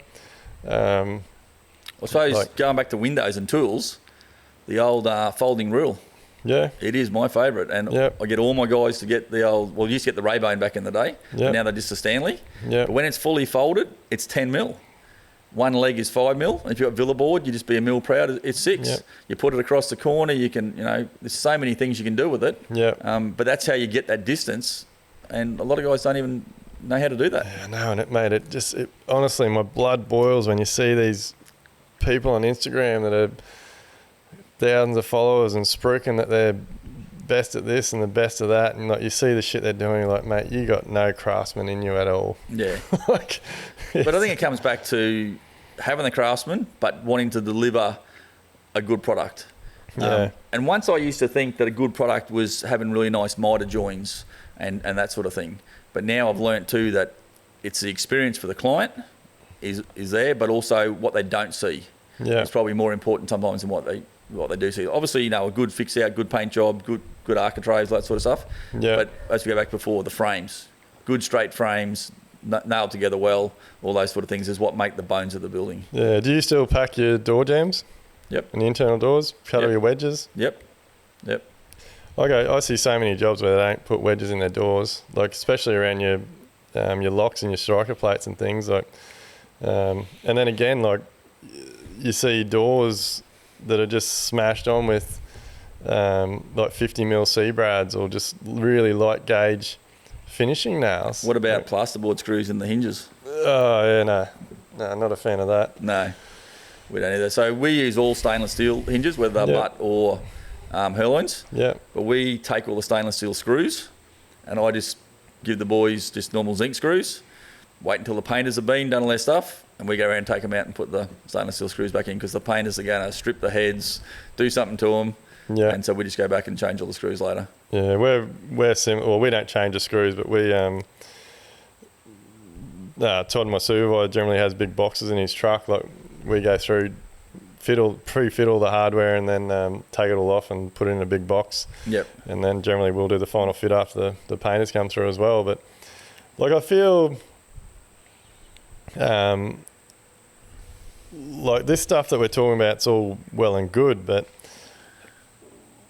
like, is there lots of people out there like you and I that are passionate about this and that want to teach young people the right thing? Like there's two very clear sides to this. Like one is that, like, are the young people wanting to know these skills and wanting to step up to the plate, and do they want to be craftsmen or good quality tradesmen? And I think the other side of it is, like, as builders, like, are we taking this stuff seriously enough? Are we teaching them correctly? Are we spending enough time with them? Like, are we always in too much of a hurry? Like, I think too that if people spent the time to put into to the young guys, young tradies, young apprentices, and some won't, but I think that if they had the right direction, we would probably end up with better tradesmen coming through. I think because people don't want to spend the time. yeah, Whether they don't want to spend the time or they don't want to pass on the little secrets, they might just want to keep them close to themselves because they've worked out a way of doing something that's simpler or quicker or more effective, but get a good job, but not wanting to give someone else their little trade secret. Where I tend to look at it the other way, the more I can put in my guys, the less I've got to hold their hand, and the more they can give me back, and the more they deliver a good product. I believe it's a money thing, eh? I think it's which affects the time. Yep, 100%. Like, I feel so confidently that so many builders just are not pricing their jobs correctly, have absolutely no idea of their overheads. Like, in Live Like Build, like, overheads we talk about all the time, Yep. like knowing your numbers, knowing your data. So they're not running a good business. They don't know their data. They're not covering their overheads. No, poor cash flow, not making enough money for the jobs, not paying themselves correct salary, like all these things, which leads to get in, get the job done as quickly as possible. So, because I know for a fact that since I have learned how to run a better business, I price my jobs accurately, I know my overheads, I know exactly how much time I've got in the job for things, I am confident to spend time with my team. And I tell my lead chippies, like, I don't give a fuck if you've got to spend 2 hours to make sure young Billy's up to speed and knows what he's doing. Spend the time with him. Yep. Get him to do it properly. Whereas most builders are just fucking get out of here. We got to get on to the next job. Like, hurry up, get that done. Like, Yeah. Which is sad, isn't it? It is sad, yeah. So it's definitely money driven. There's no doubt about it. But it comes back to do less jobs better than trying to, smash out more jobs and not do them right. Do you feel, as a builder, you have a responsibility to deliver your clients what they should be getting in regards to rules and regulations, construction codes, product installation guides, like all those types of things? I have an obligation to deliver better. Yeah. Good answer, mate. Well, I think, we've just been sort of upskilling the team on some new products and things like that. And I was looking at this as an option that we could, present to the clients. But now my take on it is this is now my new standard that we're going to do. So I will educate the clients on it, but by using a better product, in the long run, they have a better overall outcome. Yeah. We're sort of going a bit away from the younger people and the training and stuff. I think we've covered a lot of stuff that will help a lot of young people get better at what they do and stuff. And hopefully we've lit a spark for some builders to spend more time with their trades and teach them some of these old habits. But I just want to come back to what you were just talking about then, that the product that you're learning about at the moment has become your new standard. Yep. Because I think this is a really powerful mindset to get into. Because when you believe in yourself so much and you believe in what you're going to deliver your clients, and you have the confidence to say, this is the way we do things. If you don't want it too bad, go and get the cheaper quote. Yep. That's power. Like, Yeah, that's definitely. confidence, that's commitment, that's worthiness, and that just flows through your entire. That'll flow through yourself. It'll flow through your team, but it'll also flow through the type of clients that you attract to your business. Yeah, 100%. And we've got one particular job. It's a new build being drawn up, and I pitched it to the client, and I didn't expect him to take it. But I delivered it with confidence and just said, this is how we do it. This is going to be long-term better, more efficient for the build. It's going to make the house healthier performing and everything else. And they loved it. And I thought I might have got a bit of pushback being an older couple and everything else. And they just took it on board and run with it. Yeah. And that really sort of pumped me up and thought, right, well, that's what we're going to be doing. This is what we're going to do now. Because I always deliver better. Yeah. Like the standards, as we know, are just the minimum. But I always go to the next bit. I have a bit of a sort of saying, if you won't do it in my own house, don't do it in someone else's. Yeah. And I always say to my boys, would you accept that at home? Is that good enough to be in your house? And if they hesitate, I'm like, take it out. It's time to fix it, Yeah. And not that we do that often, but I like to sort of keep those conversations going, let them know where I'm coming from. But yeah, no, definitely I think taking a standard or a new product that's better than what the standard says and being able to deliver it definitely gives you power. Yeah. What's your opinion on, like, younger or apprentices, younger people across all trades, and it possibly even tradesmen taking more time to understand and read documents, plans, specifications and things? I think they all should do it. Yeah. Should nearly be like a set of plans to take it home at night time, just about. Yeah. But that's one thing I say when we're problem solving, especially renos and things like that, or if there's just an issue that arises. I say to my team, everyone put their thoughts forward. Doesn't matter what it is, whether it's right or wrong, it might trigger the solution. But also letting them have that time, and even if it's at work, on the site, if they got to read the plan and understand it, keep asking me the questions, but don't say to me yes and go and do something different. Yeah. If you don't know, keep telling me you don't understand. Because the way I explain something to you could be totally different to the way I explain to someone else, because everyone learns differently. Yeah. So I've got to mix it up and change the way I'm telling somebody to make sure that they fully understand. Like going back to before when we were talking about jack studs and things, like it's a no-brainer. Like I get it. Like I think back to when I was younger and apprentice and that, like reading plans after hours and even during the day, like that was the last thing I wanted to be doing. Like I just wanted to get to work, put my nail bag on and get stuck into things. But it's one of those things, you don't know what you don't know. Like that's right. Your life becomes so much easier. Like, and I would give this advice to any young people and tradies that are listening out there. Like if your boss is giving you a hard time, if you feel like you're always getting your ass kicked, go home and read through the engineering. Like read the tables generally in the last couple of pages, like the width of openings and minimum studs and minimum jacks and size heads and all these types of things, and like just review it and get your head around it so that the next time you're doing some framing, you can put in the correct amount of jacks and you can have the correct head size and like all those types of things. Like it's like, again, it comes back to the preparation, doesn't it? It does. Preparations, and whether it's preparing of the slab or the frame or even your boys, just preparing them, like you said, giving them the plans to go through, reading that information, it makes it so much easier. But going back before, as we said, about things that are lost, I could be on site talking to the boys about unders and overs and things like that, and they just got this blank look on their face because they haven't a clue what I'm talking about. Yeah. And you start talking cripplers and creepers and things like that. Yeah. And that information just isn't coming down. And I know we're like a lot more trusses now, a lot more pre-nails and stuff, but they still need to be explained and told what they are. Yeah, or king posts and collar ties and like ridge beams, like hip rafters, like they, just because you may, like, I think this sort of stuff's really important because the common excuse is, I've never done it before. Yep. And like you would know, like even when you get new trades come in, like, oh, I've never done that. Or like, and a lot of the time as the employer, you can't ask them every single question when you're giving them a job interview or when you're talking to them about something on site. And a lot of the time you don't know what they don't know until something comes up and they've done it either different to what you want or possibly wrong.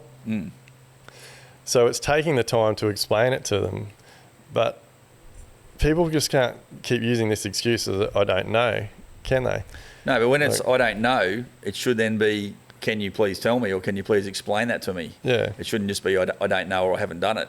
But it's making them feel comfortable to ask that, isn't it? Yeah, definitely. Like it's giving them a safe work environment where they feel comfortable to ask those questions and not that you're just going to go off and think they're a dumb shit or they're not. I think you got to make them feel that no question's a dumb question. I think that's a big thing for me, is just to let them know they can come to me and just ask me the question, whatever it is. And you might think, well, thought you would know that, or thought you should know that. That might be your thought, but then you just got to break it down and explain it to them. Yeah. So just encourage them to ask the questions, because as soon as you do that, your team performs better. Yeah. And I think, again, you've got to have the time you've got to make the time to show them when whatever it is comes up. Yes. Because it doesn't matter how many toolbox meetings you have and how many lists you try to make. At the end of the day, we're building homes. Every single one's very different. Yep. Whether it's new or renovation. So it's like, I know with my team, I try and push it all the time. It doesn't always happen, but whether it's myself, whether it's my supervisor, whether it's the lead carpenter, if something comes along, don't just keep saying, well, they didn't know or they don't listen. Call your own team meeting. Like, pull the job up. Yep. Say, hey boys, look, let's have a chat about this. Like, let's dive into it. Like, do you know about this? Should we do that? Like you said before, like having those group conversations, even though you might be having it to inform one team member, having it as a group and a team is going to inspire more conversation that might bring something else up. Yes. So that as a team, you all grow together. And I think the more you can do those types of meetings, the more it's going to encourage your team to feel comfortable about asking questions. So it also goes back to preparation. So you spend 10 minutes there, but it's going to save you an hour down the track. Yeah. And everyone knows. So someone can't say, well, I didn't know. Yeah. You didn't tell me. Yeah. So we're having the team meeting, that sort of works. So I might be explaining something to one person, but I get all the boys involved, whether they know or not. Then that way everyone gets across the board with it, especially if it's something different. Like you said, king posts and collar ties, all those sort of things. But like, I used to know like all the formulas. I still know a lot of the formulas, but like where a collar tie sits. Like, first of all, a lot of young guys wouldn't even know what a collar tie is. Yeah, I couldn't tell you off the top of my head where they go, but I've got me one third of the apex down from the top. Do you have a little red book? Sure do. Do you reckon there's many people that know what a little red book is? Nope.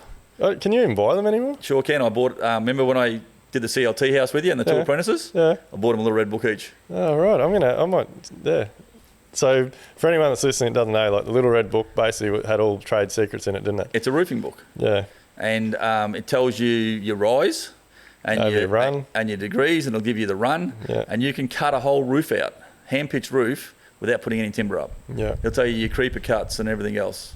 Yeah. All your valley jacks and all that sort of stuff. And it's just handy to have those sorts of books, isn't it? Like I've got a heap still up in my office. I've got one of those. I've got a timber framing manual. I've got is that a Trade Act? Yeah. Yep. I've still got the 4 Trade Act manuals. Yeah. Do they still make them anymore? No. Yeah, like they were just having those things to refer back to. But like so much of what we're talking about now, like yes, we want to help young people. We want young people to be more passionate. We want them to get more involved. We want them to work quicker. All these types of things. We've established like it's just a fast-paced world. Like everything's just go, go, go.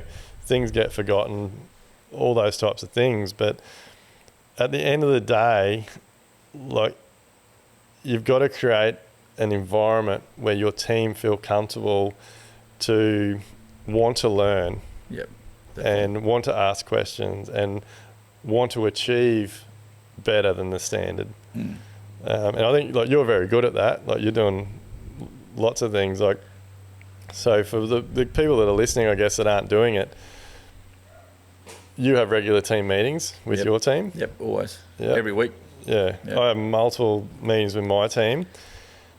I think so many bosses and builders and employers get so caught up that by pulling their team up for whatever it is, half an hour, like it's going to cost them so much money. They're already behind on the job and oh shit, like we got to get it to the next payment. Like it's just go, go, go. But like you touched on before, like that half hour or that 1 hour discussion, it may not impact the job you're on now, but the next job you do that's right.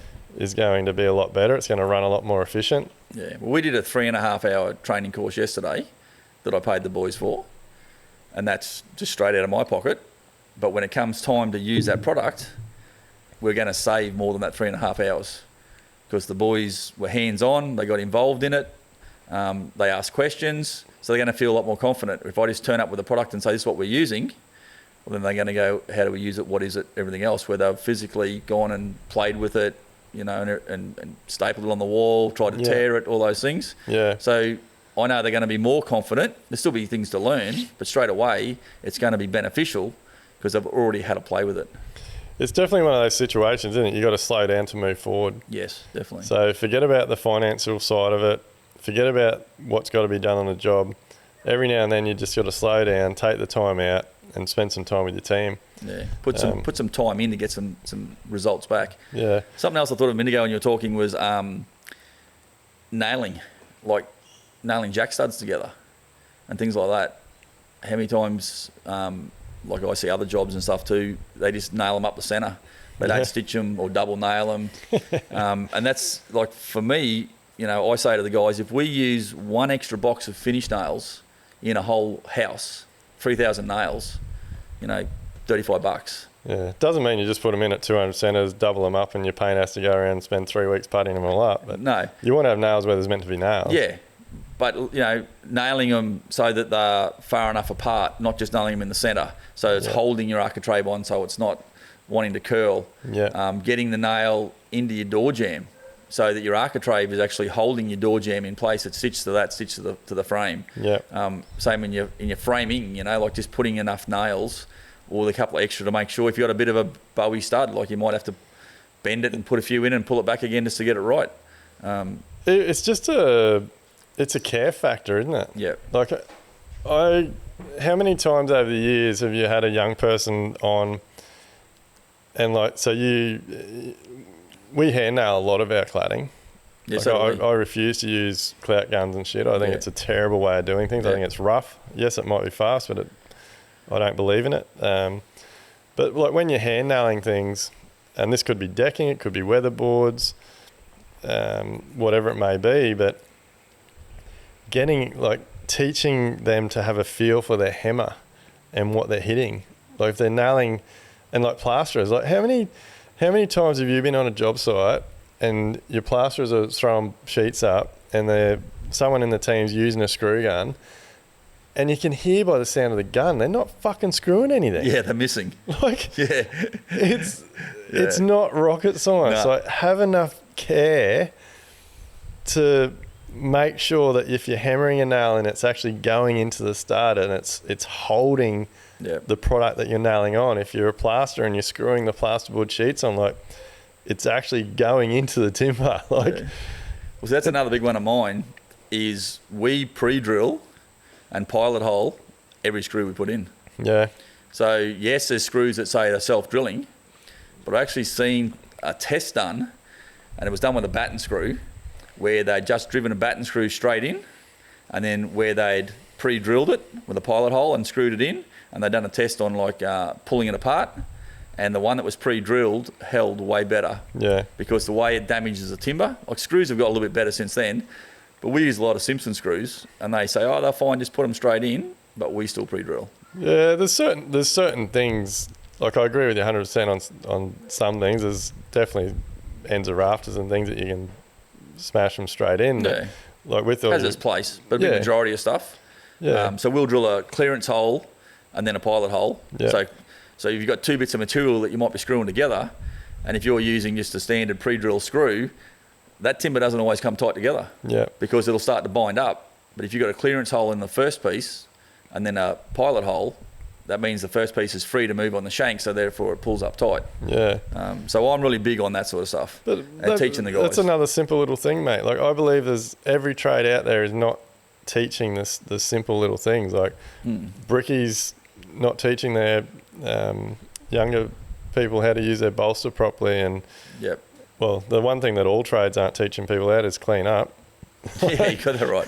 Clean the site. Clean the site, yeah. But and clean up your workspace. But like, yeah, brickies using their tools correctly, and like one thing that shits me with bricklayers, like making sure that, like you said before, like making sure there's not too much mud down the back of the wall and it's clogging up your holes, cleaning your weep holes out. Yep. Like it amazes me the amount of renos we do and the weep holes are full of shit. Yep. Like they may as well not be there. Yeah. Yeah, like plasterers spend the time with their team showing them how to set properly and get wider joints and feather things out, and so like, it goes back to those little techniques that are being lost. Yeah. It comes back to, like you said, money and speed. But if we could slow down a little bit, we would do a lot better products. Yeah. Trades would be better. Everyone would get more satisfaction out of it, and the end result is a better product. Yeah. Like all your framing and stuff, like, you know, if there's square set corners, like your plaster's going to build that corner up probably 3, 4, 5 mil over a couple of 100 mil. Yep. Like, do you feather your corners of your frame in to allow that, so that when you do your skirtings, and like, it shits me when you walk into a job and you look at a tile joint along the edge of a wall and it gets to the corner and you can clearly see where the square setting of the plaster is pushing out. Yep. Like, it's not the plasterer's fault. Like, he's just setting a corner. Yeah. Do you set your corners up and allow for things like that? Yeah, try and allow for that.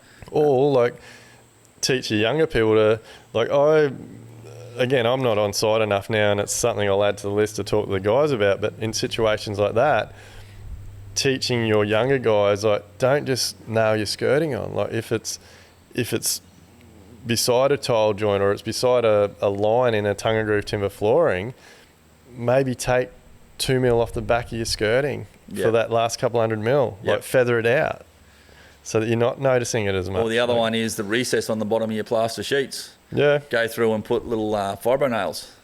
So your skirt doesn't want to roll underneath. And in your corners, put little packers in the corners so they stay out nice and straight and square and plumb with the wall. Yeah. You walk into jobs and you just see that the skirting's all banged on and it's all pulled back.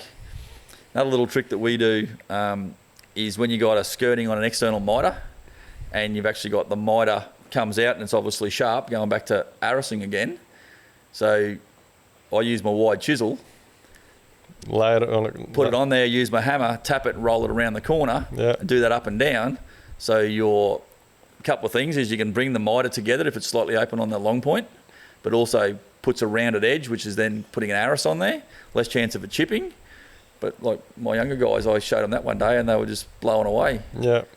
But it's just a little trick or a little skill set that I was taught that I'm trying to pass on to other guys just to try and get that slightly better finish on the job. Mate, I think all homeowners should be listening to this podcast just so they can pick up on all these little tips and things that they should be watching, seeing what the trades they're picking to do work around their own homes are doing and not doing. But like every trade has its tricks, doesn't it? Yep. And I think a lot of those tricks are what make us craftsmen. Oh, definitely. And it's those tricks that are getting forgotten. Mm. I don't know what we do about it. Like, I'd love everyone to reach out and give us feedback from this podcast. And if there's anyone else out there that's got a heap of tips and tricks and things that wants to come on and tell them, like, shout out. But yeah, definitely. Well, that's what it's about, is to get people thinking and talking and just thinking. They might only change one thing, but it might just make their job that much better. Yeah. If everyone arrases their architrave, that's a great start. Well, if it's unprimed. Yeah. Like So we just use sandpaper then? Some of the some of the pre-primed products you can arras, but not many of them. Like the ones that have that thick white shit on it, like it's impossible. Yeah, stuff made in Chile. Yeah. Mate, you try and chisel your bloody striker plates into that stuff, and it blows out and chips and carries on. It's difficult. I actually grooved my block plane on that white stuff. Yeah. Just arrasing it up. Yeah. So we often just run a bit of sandpaper on that one. Yeah. Just to get a bit of a rounded edge on there. Yeah. So it just helps with the paint. So mate, what can young people do? Like what's some advice for young people out there that are maybe struggling a bit? What can they do?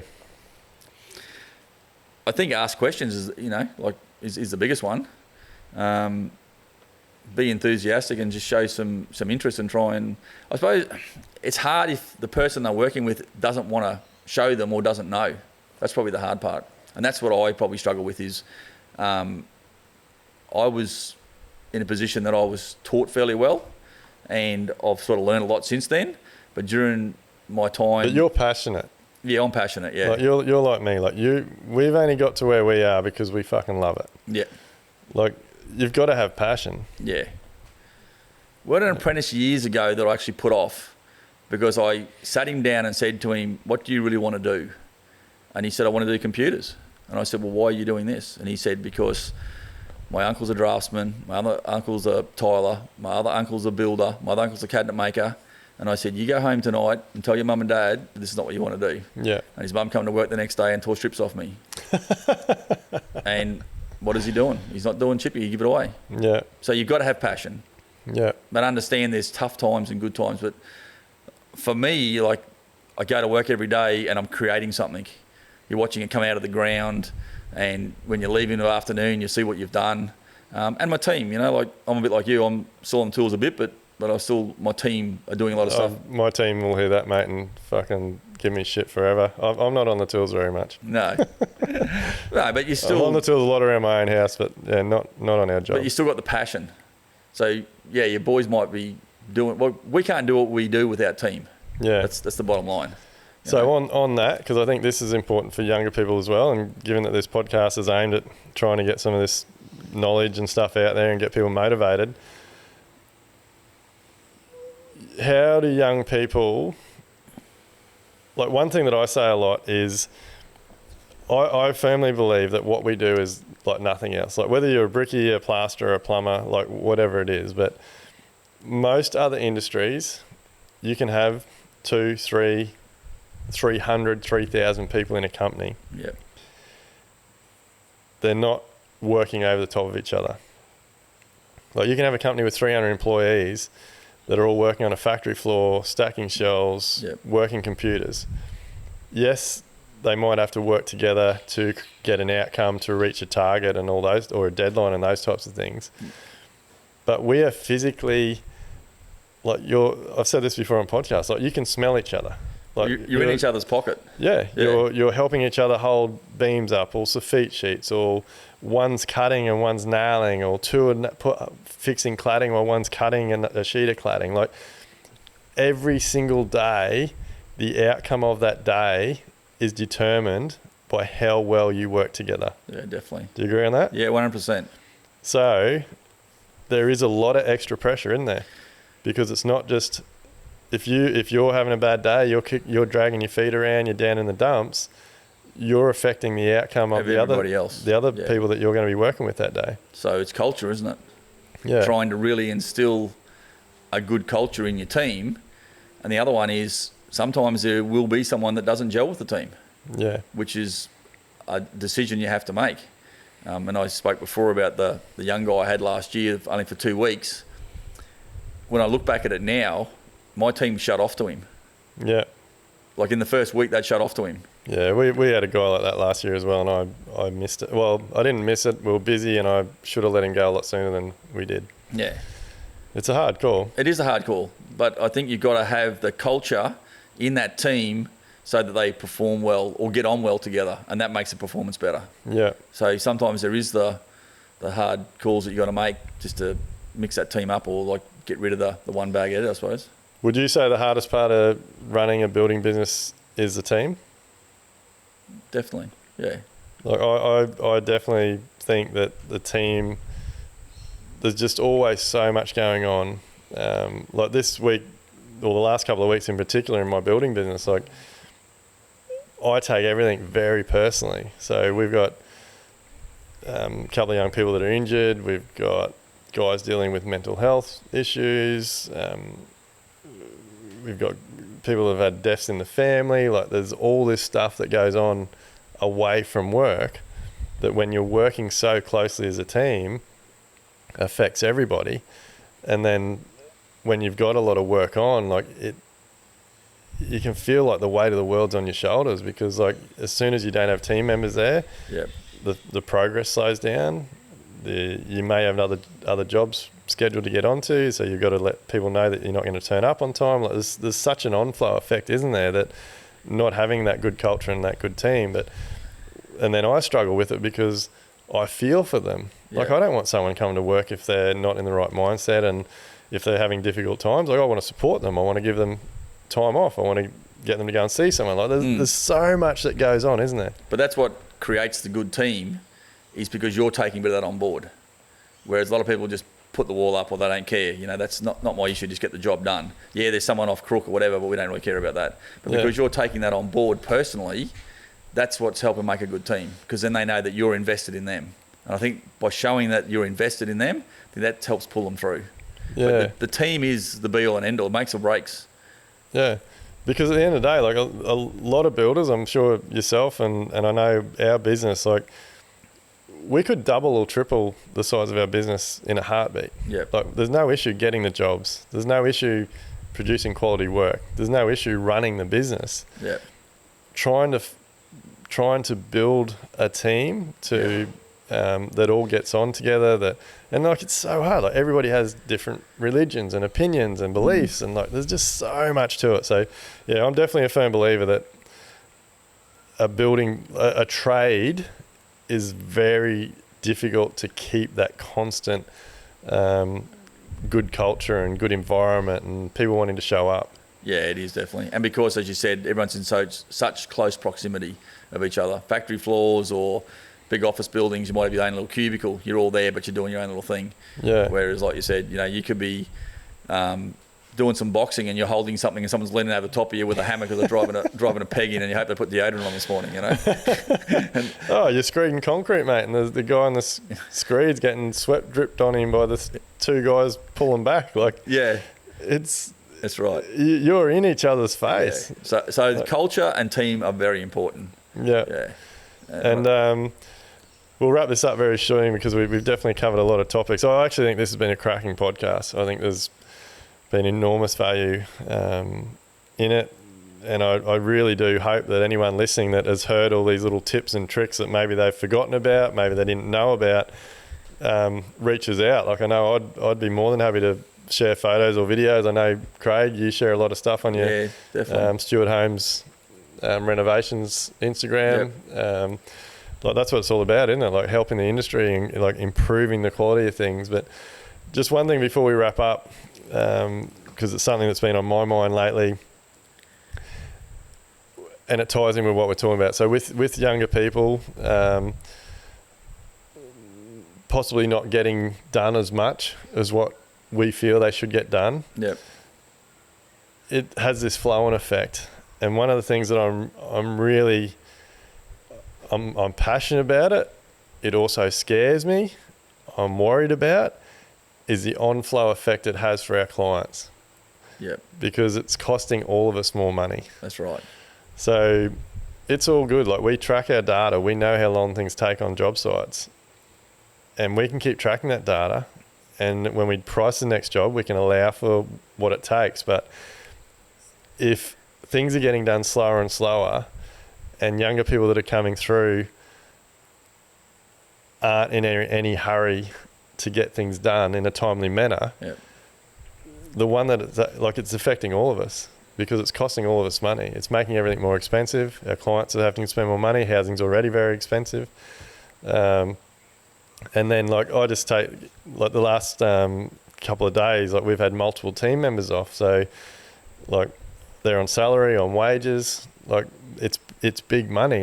In one day I can be spending $2,000 on wages and salary that I've got no one on site producing work for. Yep. But my clients still have to cover those costs because that money's got to come from somewhere. Does it come back to the systems again? So you were very efficient when you were taught as an apprentice. Does it come back to that? Does it come back to the younger ones, I suppose, work ethics is part of it? Yeah. And then does it come back to also having that systems or someone that can teach a system or a process to make that frame quicker or something that the way it needs to be carried out? Because I think you're right that the younger generation don't have the urgency of having things done or the boundaries and the responsibility like we did. Yeah. Because there was consequences. Yeah. So it all sort of stems back to that big circle, doesn't it? So how do you go with your team? Because I'm sure there'll be lots of trades and that out there that have the same sort of issue. The reason we were so efficient with the builders that I worked with during my time was everything was done in 2s, 3s or 4s. Whereas I find a lot of the time my team are trying to do things individually. And myself and my supervisor got to turn up and go why aren't you doing this together? Why are you not measuring that out? He's cutting, he's getting the gear back to you, you're nailing it on. I agree with that totally. I think that as soon as the industry needs, on the jobs for us, you need to have teams working because it's really a team effort. Yeah. So the team needs to be doing it. As soon as you break them all up, there'll be times when there's little things, like your lead carpenter might go off and he might be doing some set out while the guys are bringing all the cladding around, setting the stools up, setting the saw bench up, and then he's telling them what he's done or why he's done it. But definitely it's teamed. Yeah. As soon as you try to do stuff by yourself all the time, it just slows everything down. Yeah, and I think some of the times the team think they're doing the right thing because they might think that they're doing a bit of tie downs, a one-man job or something, but it just pays to have that person with you. You're not getting up and down the ladder all the time to put nuts and washers on rods and things, or you don't have to get down the ladder, go down the next level, get underneath, put a spanner on it, go back up the top, put a rattle gun on it. So the more you can do together as a team, but again, it comes back to that working in that close proximity, doesn't it? Are you comfortable doing that? That's right. But I think the team makes morale as well. So one person doing cycling rods by himself all day, it might take him 10 hours, but it might have taken 2 of them 5 hours or 4 hours because there's that little bit of banter, there's a little bit of morale, but also there's helping each other. One bloke's down, one bloke's up. Yeah. So I think that's a really big one as well. And the other one I find too is if you're setting up, let's say you're doing sheets, whether it's cladding, soffites, whatever, and they put one sheet on the stools and cut it, and put one sheet on the stools. Like, load it up. The stools can take 10 sheets, 12 sheets, and just put a timber between them when you cut them. Yeah, 100, Right? yeah, Like, definitely. if you get someone to help you, load them on, because then I can mark it out and cut it by myself. You know, put it to the side. Comes back to that preparation, doesn't it? It does. But education. Yeah. So therefore you got younger guys that have never been shown that. You know, or they're cutting the cladding on the packer cladding. Yeah. That's the other one that really shits me. Yeah. Is working on the ground. Like, Yeah. I'm tall, so, you know, I've got big stools and everything else. But get up off the ground. But it's that preparation that will save you back and keep you a tradie for longer. Like, again, preparation is huge, and that's all part of your systems and processes. But man, like, start your day well, finish your day well. Yeah. Like, turn up to site. If you're doing your cladding with your sheets, set your stools up. Work as a team. 2 guys, load the stools up with 20 sheets. Yep. Like, it shits me to tears when you see someone cut a sheet, take it away, walk back to the pile, put another sheet on. And I suppose that's education. If it's a young apprentice or a young tradie and no one's ever told him, comes back to what we're about here, is like educating the younger guys, you know. So that it comes back to what you said before, the why. Yeah. And as I'm talking about this, I'm thinking to myself, I've got to tell my team more of the whys. Yeah. Because they don't see that if 2 of them load the sheets on the stools in the morning, that could be 10, 15, 20 minutes. Yep. They don't see that if they cut a sheet, walk back to the pile, get one more sheet, cut a sheet, walk back to the pile, get one more sheet, that the same time to move 20 sheets could be, like, if you add your time up during the day, it could be 5 minutes each time. Yeah. Like, those 20 sheets could have just taken them an hour. Yeah. Doing them individually. Yeah, and being harder on them. Yeah. Because they're bending down. And more chance of breaking the sheet, Yeah. damaging the edge of it, all that sort of stuff. Yeah. Comes into play. Yeah. But the why, that's one of the things for me, is telling them why I want it done, or why I think it should be done this way, or this is how I was taught and this is why we did it. So it comes back to the big why all the time. Yeah, so in that example, the why is you're saving a shitload of time. You're going to be more efficient, so you're going to get more done in the day. So the team morale is going to be up, because you're not going to be getting told why. Like, you're going to get a lot more done. Yep. You're going to save your back, because you're not bending up and down all the time. You're going to be able to mark your sheets out more accurately, because you're on a better work space. Well, you got a workbench to work on, haven't you? A few timbers down on your stools, all your sheets are sitting on there. Yeah. Sitting nice and flat. Yeah, like, the why is super, super important. Well, mate, look, I really appreciate your time again today. Like, you've got to travel 2 hours to get here, so I appreciate you putting the effort to come down. I know how passionate you are about building. Do you mind if people, like, give you a shout out, and if they got any questions, reach out to you? I don't mind at all. More than happy to. So where do they find you? If they reach out on either Instagram or Facebook, on Stuart Homes and Renovations. Yeah. STUART. Yeah. Or otherwise, look up my number and give me a call. Yep. And so I think what we've established from today's call, like, education. Yep.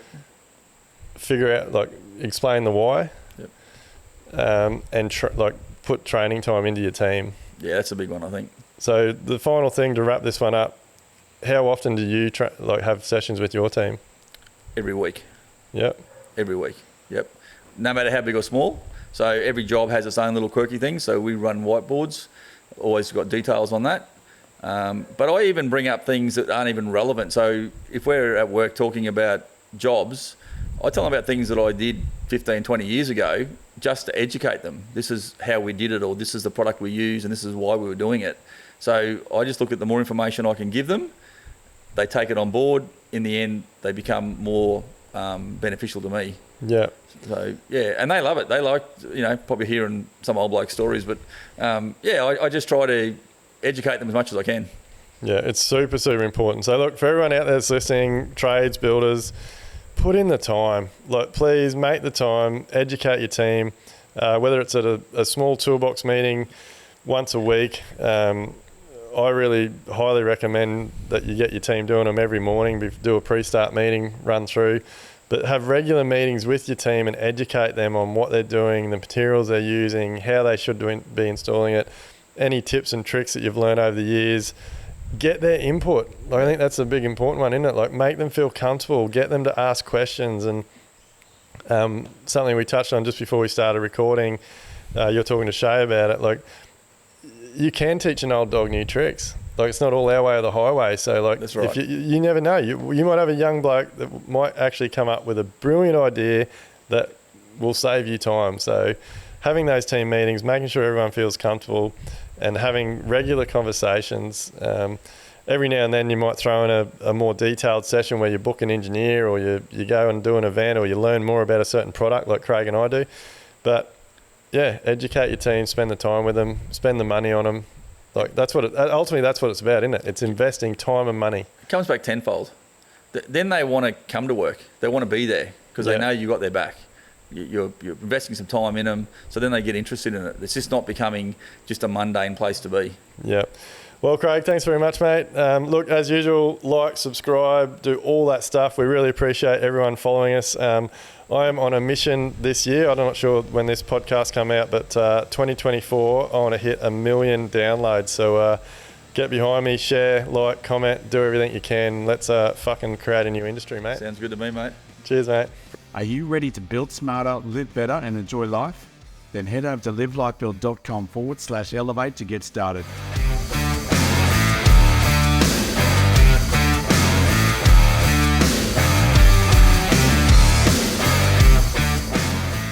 Everything discussed during the Level Up podcast with me, Duayne Pearce, is based solely on my own personal experiences and those experiences of my guests. The information, opinions, and recommendations presented in this podcast are for general information only, and any reliance on the information provided in this podcast is done at your own risk. We recommend that you obtain your own professional advice in respect to the topics discussed during this podcast.